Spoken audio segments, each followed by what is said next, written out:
aren't sensors generic? What's the secret sauce in your sensors?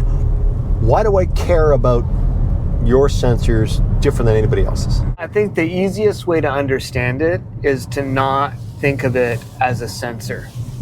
Remember when earlier I was kind of describing the 4 different layers in kind of the IoT cake and how it's made up? And I understood about half of that, but okay. Yeah. Yep.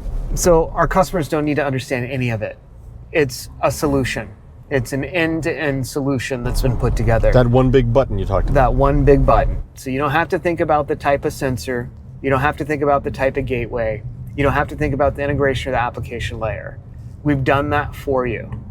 The configuration, when we're installed, we calibrate, we self-calibrate. We learn, we send that directly to the device. So for the customer, it's a seamless, frictionless interaction where they don't have to think about what components they need to do for what job. And we've taken something that's enormously complex, applied a ton of engineering to make it incredibly simple. And that is not easy to do. That's quotable.